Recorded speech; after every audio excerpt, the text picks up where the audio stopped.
एक माँ ने बेटी की चाहत में पाला जिन का बच्चा। मोहतरम नाजरीन, ये कहानी है एक माँ की जिसकी बेटे की चाहत में एक के बाद एक 4 बेटियां थीं और बेटे की चाहत उसके दिल में दबकर ही रह गई। लेकिन एक दिन अचानक अल्लाह ने उसकी बरसों की तमन्ना पूरी कर दी। तो मोहतरम नाजरीन, चलिए सुनते हैं एक दुखियारी माँ की कहानी। मेरी सिर्फ बेटियां ही बेटियां थीं। बेटे की चाहत आज भी मेरे दिल में बाकी थी। मेरी शादी को 12 साल गुजर चुके हैं। मेरी 4 बेटियां हैं, बेटा कोई भी नहीं। मेरे पति मजदूरी का काम करते हैं। घर का खर्चा भी बहुत मुश्किलों से चलता है। 3 महीने हो गए हैं। मकान मालिक हर तीसरे रोज घर आकर हमें उल्टी सीधी बातें सुनाता है क्योंकि हमने पिछले 3 महीनों से घर का किराया अदा नहीं किया है। एक दिन मैंने अपने पति से कहा, लगता है बेटी की ख्वाहिश हमारे दिल में ही रह जाएगी। शायद हम सिर्फ लड़कियों के ही माँ बाप बनकर रहेंगे, कोई लड़का हमारे नसीब में नहीं है।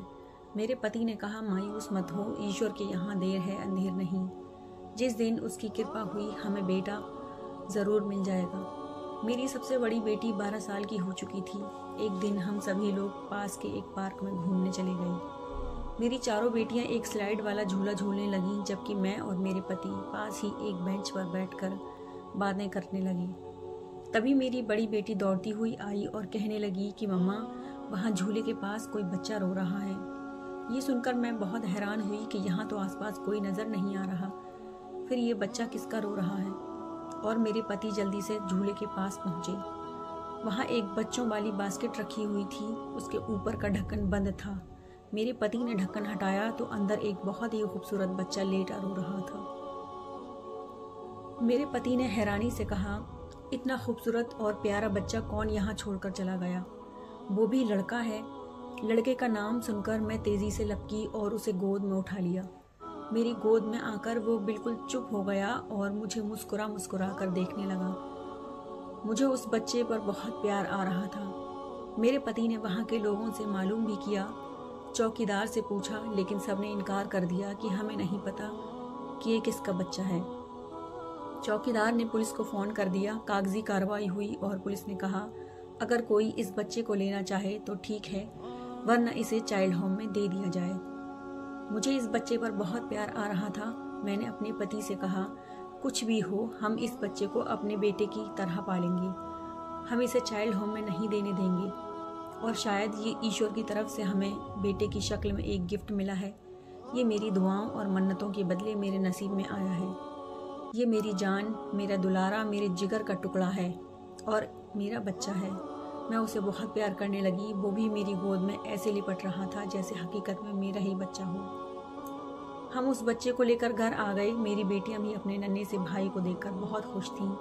वो उसे बैठी खिला रही थीं। मेरे शौहर भी बहुत खुश थे, लेकिन वो कुछ खामोश से थे। मैंने उनको देखते हुए पूछा, आप इतना खामोश क्यों हैं? उन्होंने जवाब दिया कि मैं तुम्हारे इस बच्चे के साथ प्यार देखकर डर रहा हूँ कि कहीं ये किसी और का बच्चा हुआ और वो लेने आ गया तो फिर शायद तुम वो बर्दाश्त न कर सकोगी। मैंने कहा, अरे छोड़ो ये बातें, ये मेरा बच्चा है, ऐसा कुछ नहीं होगा, आप परेशान न हो। ईश्वर की तरफ से कृपा हुई तो सब ठीक हो जाएगा। ईश्वर ने हमारे घर में अब तो खुशियाँ ही खुशियाँ दे दी हैं। मैंने उस बच्चे का नाम साहिल रखा। साहिल की एक बहुत अजीब आदत थी कि वो सारा दिन हम लोगों के साथ खेलता रहता, लेकिन अब सोने का वक्त होता तो वो हम लोगों के पास नहीं सोता था, बल्कि जब तक उसको उसी बास्केट में ना लेटाया जाता उसे नींद नहीं आती थी। शाम का वक्त था। मैं साहिल को अपनी गोद में लिए बैठी प्यार कर रही थी कि अचानक कमरे का दरवाज़ा खुला और मकान मालिक अंदर आया। वो बहुत गुस्से में चिल्लाने लगा कि तुम लोगों ने अभी तक घर का किराया नहीं दिया है। अगर कल शाम तक तुम लोगों ने घर का किराया नहीं दिया तो तुम लोगों का सामान इस घर से निकाल कर बाहर फेंक दूंगा। ये सुनकर मैं बहुत परेशान हो गई क्योंकि घर का किराया भी 10,000 रुपये महीना था। हमारी आमदनी बहुत कम थी, घर का खर्चा ही बहुत मुश्किल से चलता था। अब 3 महीने का किराया भी हम लोगों को देना था, मतलब 30,000 रुपये। इस बात को लेकर मैं बहुत परेशान बैठी थी। मैंने उठकर साहिल को बास्केट में लिटाया और किचन में जाकर खाना बनाने लगी। थोड़ी देर के बाद जब मेरे पति आए तो मैंने उन्हें सब बता दिया कि मकान मालिक ने ऐसी ऐसी बातें कही हैं। ये सुनकर वो भी बहुत परेशान हो गए और अपना सर पकड़कर बैठ गए कि अब ये 30,000 रुपये हम कहाँ से लाएंगे। सर्दियों का मौसम था। रात के 8 बज रहे थे। सारे बच्चे दूसरे कमरे में खेल रहे थे। हम पति पत्नी किराए की टेंशन में खामोश बैठे थे। तभी अचानक बास्केट में साहिल रोने लगा। मैं उठी और साहिल को गोद में उठाकर सोफे की तरफ आने लगी। तभी मेरी नज़र बास्केट पर पड़ी तो उसमें हजार के नोटों की गड्डियाँ रखी हुई थी। मैं ये देखकर बहुत हैरान हुई। मैंने अपने पति को दिखाया तो वो भी हैरान हुए और वो पैसे उठाकर गिनने लगे। वो पूरे 1 लाख रुपए थे। मैं बड़ा हैरान हुई कि बास्केट में पैसे कहाँ से आ गए। मैं तो रोज़ाना बास्केट को साफ करती हूँ, मुझे तो कभी ऐसा कुछ नज़र न आया। अगली सुबह हमने मकान मालिक को 30,000 रुपये किराए के दे दिए और 70,000 रुपये फिर भी हमारे पास बच गए। हमने उन पैसों से रेफ्रिजरेटर और वॉशिंग मशीन खरीद ली, क्योंकि सर्दियों में ठंडे पानी से कपड़े धोने में हाथ कटे जाते थे। मैंने साहिल को गोद में उठा लिया और उसे प्यार करने लगी और कहने लगी कि तुम इतने छोटे हो, फिर भी तुमने हमारी बहुत बड़ी मुसीबत हल कर दी। तुम कितने अच्छे हो। मेरे पति मुझसे बार बार कह रहे थे कि वो सब तो ठीक है, लेकिन पहले यह मालूम करो कि ये पैसे कहाँ से आए और कैसे आए। कहीं ये बच्चा जिन्नात तो नहीं। मुझे इस बच्चे पर पहले ही दिन से शक हो रहा था। मैंने कहा, आप भी अजीब अजीब बातें करते हैं। एक तरफ मेरे प्यारे बच्चे ने हमारी मुसीबत हल कर दी और दूसरी तरफ आप हैं कि ऐसी बातें कर रहे हैं। मेरे बच्चे को ऐसी वैसी बातें ना कहें, वो बहुत अच्छा है। मैं अपनी सारी बातें अपने बेटे साहिल को बताती थी। हमें बराबर बास्केट से पैसे मिल रहे थे, यहाँ तक कि हमने अपना घर बनवा लिया और अपना कारोबार भी शुरू कर दिया। घर में पैसों की कोई कमी नहीं रहती थी। साहिल 4 साल का हो चुका था और अब वो भी अपनी बहनों के साथ स्कूल जाने लगा था। हमारी ज़िंदगी बहुत खुशियों से गुजर रही थी। लेकिन अचानक एक दिन रास्ता चलते ट्रक से हम पति पत्नी का एक्सीडेंट हो गया। मेरे पति की उसी वक्त मौत हो गई और मुझे भी बहुत चोट लगी, यहाँ तक कि मेरी ज़ुबान तक कट गई। कई दिनों तक मैं हॉस्पिटल में भर्ती रही। फिर मुझे घर लाया गया। पति की मौत का सदमा मुझ पर बहुत ज़्यादा था। हर वक्त मेरी आंखों से आंसू बहा करते थे। मेरी ज़ुबान भी कट चुकी थी, इसलिए मैं अपना दर्द भी अब किसी से बयान नहीं कर सकती थी। मेरे वो रिश्तेदार जिन्होंने हम लोगों को कभी घर से निकाल दिया था और उन्हीं की वजह से हमारी ये हालत हुई थी कि हम किराए के मकान में रहने पर मजबूर थे।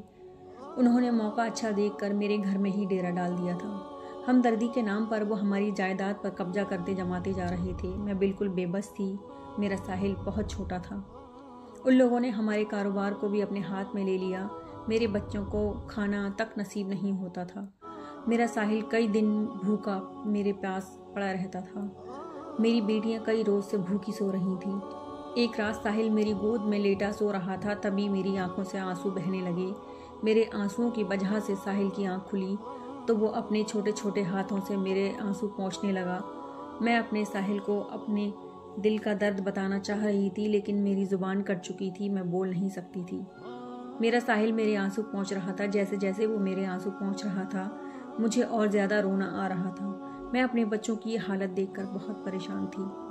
तभी अचानक साहिल ने मेरे सर पर हाथ फेरा और कहा, मम्मा, मैं समझ रहा हूँ आप जो कहना चाहती हो। आप परेशान न हो। मैं सिर्फ अब्बा के 40वें का इंतज़ार कर रहा हूँ। किसी तरह अब्बा का 40वां गुजर जाए, फिर देखना मैं इन दुश्मन रिश्तेदारों को कैसे घर से निकाल दूंगा। साहिल की ये बातें सुनकर मैं बहुत हैरान रह गई।